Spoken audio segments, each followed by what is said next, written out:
രണ്ട് ഇസ്ലാമിക രാഷ്ട്രങ്ങൾ തമ്മിൽ നേർക്കുനേർ നിന്ന് പൊരുതുകയാണ്. അഫ്ഗാനും പാകിസ്ഥാനും. ഇതിന് തുടക്കം കുറിച്ചത് പാകിസ്ഥാൻ തന്നെയാണ്, അതും ഈ റംസാൻ നാളുകളിൽ തന്നെ. ഇത് അതീവ ഗുരുതരമായിട്ടുള്ള പ്രശ്നത്തിലേക്ക് നീങ്ങുമല്ലേ? തീർച്ചയായിട്ടും. പുണ്യമാസത്തിൽ സമാധാനത്തിൻ്റെ നാളുകളിൽ മനഃശാന്തി കൈവരിക്കണമെന്ന് എല്ലാ മുസ്ലിമുകളും ലോകമെമ്പാടും കരുതി നോയമ്പും പ്രാർത്ഥനയും ഒക്കെ ആയിട്ട് കഴിയുന്ന ഈ നാളുകളിൽ രണ്ട് മുസ്ലിം രാഷ്ട്രങ്ങൾ തമ്മിൽ യുദ്ധം എന്ന് പറയുന്നത് തന്നെ ലോകത്തെ മുസ്ലിം ജനതയ്ക്കോ മുസ്ലിം രാഷ്ട്രങ്ങൾക്കോ തന്നെ താങ്ങാവുന്നതല്ല. അപ്പോൾ ഇത് എന്തുകൊണ്ടുണ്ടായി എന്നുള്ളത് നമ്മൾ പരിശോധിക്കേണ്ടതാണ്. ഇതിന് ചില പ്രധാന പ്രശ്നങ്ങളുണ്ട്. ഒന്ന്, പാകിസ്ഥാനെ സംബന്ധിച്ചിടത്തോളം പാകിസ്ഥാനിൽ ആഭ്യന്തര കലാപങ്ങൾ കൊണ്ട് വളരെ പൊറുതിമുട്ടി നിൽക്കുകയാണ്. ജീവിതം ദുസ്സഹമാണ്. ഓരോ ദിവസവും ഓരോ പള്ളിക്ക് ബോംബ് വയ്ക്കുന്നു, അല്ലെങ്കിൽ മെയിൻ റോഡിൽ ബോംബിടുന്നു. ഈ വാളെടുത്തവൻ വാളാൽ എന്ന് പറഞ്ഞ പോലെ തീവ്രവാദം കൊണ്ട് കളിച്ചിപ്പം തീവ്രവാദം ഏറ്റവും കൂടുതൽ നടക്കുന്നത് പാകിസ്ഥാനിലായി മാറിയിരിക്കുന്നു. പള്ളിയിൽ പോയി പ്രാർത്ഥിച്ചുകൊണ്ടിരിക്കുമ്പോഴാണ് ബോംബ് പൊട്ടുന്നത്. ഇങ്ങനെയുള്ള അവസ്ഥയിലാണ് പാകിസ്ഥാൻ നീങ്ങുന്നത്. അതിൻ്റെ പിന്നിൽ ഈ തെഹ്രീക്ക് താലിബാൻ പാകിസ്ഥാൻ എന്ന് പറഞ്ഞ സംഘടന ഉണ്ട് എന്നുള്ളത് ISIക്ക് വ്യക്തമാക്കിയിട്ടുണ്ട്. ഇവരെല്ലാം ഒന്നിച്ച് കളിച്ചുകൊണ്ടിരുന്നതാണ് ഒരു കാലത്ത്. പക്ഷേ ഇപ്പം ഈ തെഹ്രീക്ക് താലിബാൻ അഫ്ഗാൻ്റെ പിന്തുണയോടുകൂടി അഫ്ഗാൻ്റെ സംരക്ഷണത്തിൽ കാബൂളിലും അഫ്ഗാൻ്റെ അതിർത്തി പ്രദേശങ്ങളിലുമൊക്കെ സംരക്ഷണം കൊടുത്തുകൊണ്ട്, അതുപോലെ തന്നെ ഖൈബർ പസ്തൂൺ മേഖലകളിൽ വേണ്ട പിന്തുണ കൊടുത്തുകൊണ്ട് ഒക്കെ കാബൂൾ നീങ്ങുന്നു. അഫ്ഗാനിസ്ഥാൻ ഇതിന് വളരെ പ്രാധാന്യം കൊടുക്കുന്നു ഈ തീവ്രവാദികൾക്ക് എന്നുള്ള ഒരു ആരോപണം മുമ്പേ ഉണ്ട്. 2005 ഒക്ടോബർ 9 പാകിസ്ഥാൻ ഇതുപോലെ ഒരു ബോംബാക്രമണം നടത്തി കാബൂളിലേക്ക്. അവിടെ ബോംബ് വർഷിക്കുകയും വലിയ പ്രശ്നങ്ങൾ ഉണ്ടാവുകയൊക്കെ ചെയ്ത് പാകിസ്ഥാനെ ശരിയായി കളയുന്നു പറഞ്ഞ് കാബൂളിൽ നിന്നും സൈന്യം ഇറങ്ങുകയും ബോർഡറിൽ വലിയ പ്രശ്നങ്ങൾ ഉണ്ടാക്കുകയും ചെയ്തു. അഫ്ഗാനിസ്ഥാൻ ബോർഡറിൽ. അതവിടെ ഈ ഏറ്റവും പ്രധാനപ്പെട്ടതായത് ഈ ബോർഡറിൽ ഡ്യൂറൻഡ് ലൈൻ എന്ന് പറയുന്ന ഒരു ലൈനുണ്ട്. അത് ബ്രിട്ടീഷുകാരൻ വരച്ച ലൈനാണ്. നമ്മുടെ മോഹൻ ലൈൻ പോലെയാണ്. ചൈനയും അത് അംഗീകരിക്കുന്നില്ല, ഇന്ത്യ അത് അംഗീകരിച്ചാലും അവർക്ക് ഇത് അംഗീകരിച്ചതായിട്ട് എടുക്കാൻ താല്പര്യമില്ല. അങ്ങനെ പണ്ട് മുതലേ തർക്കത്തിലിരിക്കുന്ന ഒരു ലൈനാണ് ഈ ഡ്യൂറൻഡ് ലൈൻ. അപ്പോൾ ഡ്യൂറൻഡ് ലൈന് അപ്പുറം കടന്ന് അഫ്ഗാനിസ്ഥാൻ പലപ്പോഴും കളിക്കാറുണ്ട്. അഫ്ഗാനിസ്ഥാന് ഈ ഖൈബർ പസ്തൂൺ മേഖലയിൽ ഒരു താല്പര്യമുണ്ട്. ഇതൊക്കെ കൊണ്ടാണ് അവിടെ സിറ്റുവേഷൻ ഇങ്ങനെ വഷളായിക്കൊണ്ടിരിക്കുന്നത്. പക്ഷേ ഇപ്പോൾ പെട്ടെന്ന് യുദ്ധം എങ്ങനെ പൊട്ടിപ്പുറപ്പെട്ടു എന്ന് ചോദിച്ചാൽ അത് പാകിസ്ഥാൻ്റെ അറ്റകൈ പ്രയോഗമാണ്. ഈ പാകിസ്ഥാൻ്റെ ബോംബ് വർഷം അഫ്ഗാനിസ്ഥാനിൽ കാബൂളിൽ ഉണ്ടായത് എന്തുകൊണ്ട് എന്ന് നമ്മൾ ചോദിക്കുമ്പോൾ രണ്ട് കാര്യങ്ങളാണുള്ളത്. ഒന്ന്, ഇമ്രാൻഖാൻ പാക് ജയിലിൽ കഴിയുന്നത് പാക് ജനതയ്ക്ക് വളരെ വിഷമമുണ്ടാക്കും. പ്രത്യേകിച്ച് ഗുരുതരാവസ്ഥയിലാണ്. കണ്ണിൻ്റെ കാഴ്ച നഷ്ടപ്പെട്ടുകൊണ്ടിരിക്കുന്നു. അദ്ദേഹത്തിൻ്റെ ആരോഗ്യസ്ഥിതി വളരെ പരുങ്ങലിലാണ്. പാക് ജനത അവരുടെ ഒരു നിലാവായിട്ട് അല്ലെങ്കിൽ ഒരു നക്ഷത്രമായിട്ട് കാണുന്നത് ഈ ഇമ്രാൻഖാനെയാണ്. ഇമ്രാൻഖാൻ ഇന്നല്ലെങ്കിൽ നാളെ പുറത്തിറങ്ങി വരുമെന്നും അദ്ദേഹം വരുമ്പോൾ നമ്മളെല്ലാവരും കൂടെ വോട്ട് ചെയ്ത് അദ്ദേഹത്തിനെ പ്രധാനമന്ത്രിയാക്കുമെന്നും അങ്ങനെ പാകിസ്ഥാൻ വീണ്ടും നല്ല ഒരു രാഷ്ട്രമാകുമെന്നും നമുക്കൊക്കെ നല്ലത് കിട്ടുമെന്നും പാകിസ്ഥാൻ ജനത ഇപ്പോഴും പൂർണ്ണമായിട്ട് വിശ്വസിക്കുകയാണ്. ആ വിശ്വാസത്തിന് മങ്ങലേൽപ്പിക്കുന്നതാണ് ഇപ്പോഴുണ്ടായിട്ടുള്ള ഇമ്രാന് നേരെയുള്ള പീഡനങ്ങൾ. അതിൽ ഇമ്രാൻ്റെ കണ്ണിന് കാഴ്ച നഷ്ടപ്പെടുന്നു എന്ന് പറയുന്നവരെ വല്ലാതെ വിഷമിപ്പിച്ചിട്ടുണ്ട്. നമുക്ക് പോലും ഇന്ത്യയിൽ പോലും പലർക്കും അത് വളരെ വിഷമമുണ്ടാക്കിയ ഒരു കാര്യമാണ് ഇമ്രാൻഖാനെ ഈ വിധത്തിൽ പീഡിപ്പിക്കുന്നു എന്നുള്ളത്. അപ്പോൾ അത് പാകിസ്ഥാൻ ജനതയിൽ മാത്രമല്ല, പാകിസ്ഥാനിലെ പട്ടാളക്കാരിൽ ഏതാണ്ട് താഴെ തട്ടിലുള്ള ലോവർ സെക്ടറിലുള്ള പട്ടാളക്കാർക്കും വലിയ വിഷമമാണ്. ഈ മുകൾ തട്ടിലുള്ളവർ മുഴുവൻ അസീം മുനീറിൻ്റെ കൂട്ടാളികളാണ്, അവരുടെ ചൊൽപ്പടിക്ക് നിൽക്കുന്നവരാണ്. അത് ഈ പഞ്ചാബിൽ നിന്നുള്ള പണച്ചാക്കുകളാണ് അധികവും ഈ പട്ടാളത്തിൽ കയറി സ്ഥാനം പിടിച്ചിരിക്കുന്നത്, ഉന്നത റാങ്കുകളിൽ. അസീം മുനീർ കാര്യങ്ങളിൽ വളരെ തന്ത്രശാലിയാണല്ലോ. തീർച്ചയായിട്ടും തീവ്രവാദിയും തന്ത്രശാലിയും കുശാഗ്ര ബുദ്ധിക്കാരനും ഭരണം ഇന്നല്ലെങ്കിൽ നാളെ കയ്യിലെടുക്കണമെന്നും ഒക്കെ കരുതിക്കൊണ്ട് നീങ്ങുന്ന ഒരാളാണ് അസീം. പാകിസ്ഥാനെ തൻ്റെ വരുതിയിലാക്കണം, പട്ടാള ഭരണം അല്ലെങ്കിൽ പട്ടാള ഭരണത്തിൽ നിന്ന് മാറി താൻ സിവിലിയനായി സിവിൽ ഭരണം, ഇതൊക്കെയാണ് അദ്ദേഹത്തിൻ്റെ മനസ്സിലിരിക്കുന്നത്. അങ്ങനെ പാകിസ്ഥാനിൻ്റെ പ്രധാനമന്ത്രിയാകുക എന്നുള്ള ലക്ഷ്യത്തിലാണ് അദ്ദേഹം നീങ്ങുന്നത്. ആ സാഹചര്യത്തിലാണ് ഇപ്പോൾ ഈ അഫ്ഗാനിലേക്ക് ആക്രമിക്കാനുണ്ടായത്. ഒന്ന്, ഈ ആഭ്യന്തര പ്രശ്നങ്ങൾ, ജനങ്ങളിൽ നിന്നൊരു രോഷമുണ്ടാകാനുള്ള സാധ്യത അതൊന്ന് തല്ലി തകർക്കുക. രണ്ടാമത്തേത്, സാമ്പത്തികമായ ഒരു വലിയ പ്രതിസന്ധിയിലാണ്.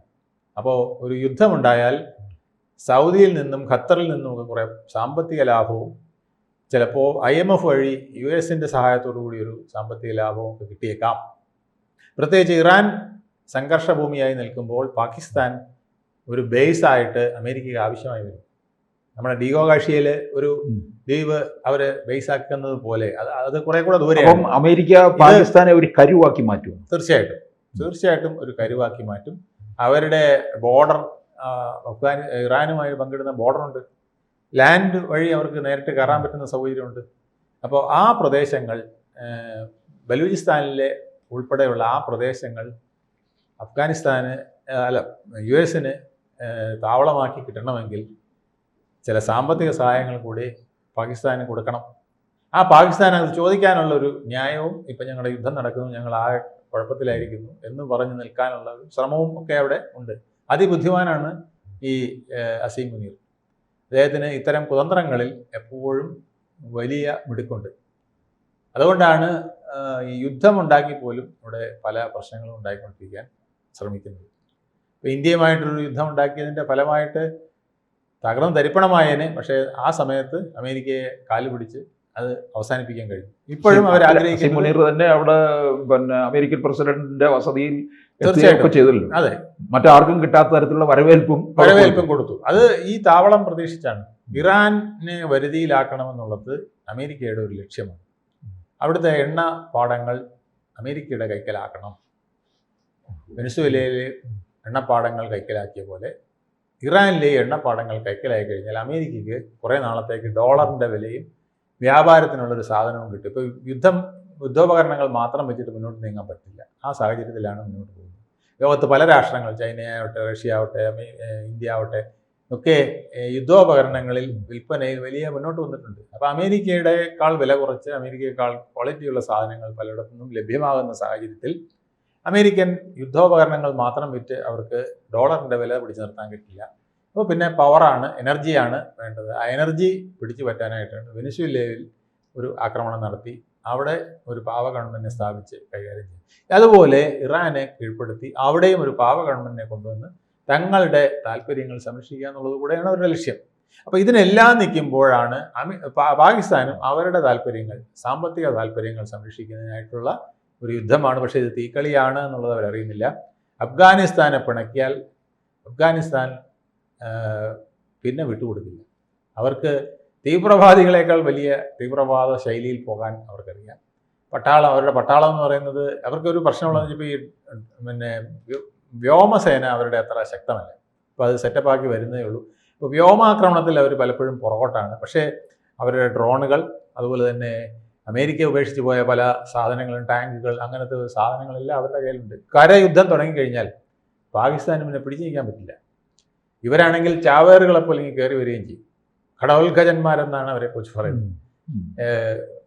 എന്ത് വന്നാലും ശക്തമായി മുന്നോട്ട് നീങ്ങുന്ന ഒരു ആർമി അവർക്കുണ്ട്. ആ ടെറൈനിലെ ചില പ്രത്യേകതകൾ അവർക്ക് മാത്രമേ അറിയാവൂ. US വരെ ഇട്ടിട്ട് പോയത് അതുകൊണ്ടാണ്. ആ അഫ്ഗാൻ ടെറൈനിൽ ഒരു വല്ലാത്ത കാലാവസ്ഥയും ഭൂപ്രകൃതിയും ഒക്കെയാണ്. അവിടെ അതിജീവിക്കുക വളരെ പാടാണ്. അവിടെ ഈ സായിപ്പിനൊന്നും പിടിച്ചിരിക്കാൻ പറ്റില്ല. അതൊക്കെ ഇവർക്ക് നല്ലപോലെ അറിയാം. പാറക്കൂട്ടങ്ങളും ഈ മലകളും മലയിടുക്കുകളും കുത്തായ പ്രദേശങ്ങളും ഒക്കെ വരുന്ന അവിടെയൊക്കെ വേണ്ട രീതിയിൽ സൈനിക താവളങ്ങളും അവിടെ സുരക്ഷാ കേന്ദ്രങ്ങളൊക്കെ ഉണ്ടാക്കാനായിട്ട് അഫ്ഗാനിസ്ഥാന് കഴിഞ്ഞിട്ടുണ്ട്. അതാണ് US-നെ തന്നെ പേടിപ്പിച്ച കാര്യം. അപ്പോൾ പാകിസ്ഥാൻ ഇത് അതിനേക്കാൾ പ്രതിസന്ധിയാകും. പാകിസ്ഥാൻ അങ്ങോട്ട് കയറാൻ പറ്റില്ലെന്ന് മാത്രമല്ല, ഇങ്ങോട്ട് കീഴടക്കാനും വലിയ പ്രശ്നമാണ്. അതുപോലെ തന്നെ ഈ പസ്തൂൺ മേഖലയിൽ, ഖൈബർ പസ്തൂൺ മേഖലയിൽ ഒരു രാഷ്ട്രം സ്ഥാപിക്കുന്നതിന് അവിടുത്തെ ജനത തയ്യാറായി നിൽക്കുകയാണ്. അപ്പോൾ അതും പാകിസ്ഥാനെ ഭയപ്പെടുത്തുന്ന കാര്യമാണ്. എന്തായാലും പാകിസ്ഥാൻ രണ്ടും കെട്ട കളിയാണ് ഇപ്പോൾ കളിച്ചുകൊണ്ടിരിക്കുന്നത്. താൽക്കാലിക നേട്ടത്തിനാണെങ്കിലും അവസാനം അവരുടെ ഉദ്ദേശം സൗദിയും ഖത്തറും ഒക്കെ ഇടപെട്ട്, ഇറാനും ഒക്കെ ഇടപെട്ടിട്ടുണ്ട്. ഒരു യുദ്ധം അവസാനിപ്പിക്കൽ നടത്തും. അങ്ങനെ തങ്ങളുടെ ചില ആവശ്യങ്ങൾ നടക്കും.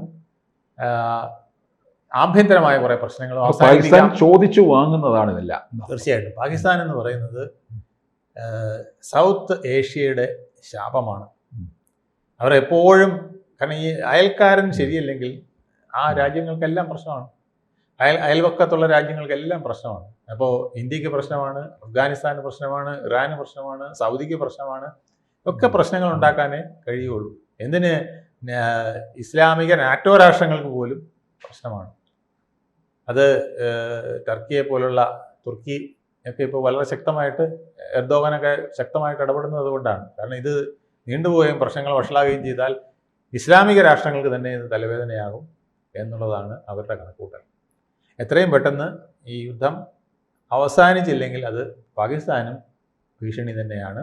അത് വേറൊരു ടേണിലേക്ക് പോകാനുള്ള സാധ്യതയും കൂടുതലാണ്. ഒരുപക്ഷെ പാകിസ്ഥാൻ്റെ അതിർത്തി പ്രദേശങ്ങളിലേക്ക് കടന്നാൽ പിന്നെ ആ പ്രദേശങ്ങൾ തിരിച്ച് അഫ്ഗാനിസ്ഥാനിൽ നിന്ന് നേടുക അസാധ്യവുമായിരിക്കും. കൂടുതൽ വാർത്തകളും വിശേഷങ്ങളും നിങ്ങളിലേക്ക് എത്താൻ ABC മലയാളം സബ്സ്ക്രൈബ് ചെയ്യുക, ബെൽ ബട്ടണും അമർത്തുക.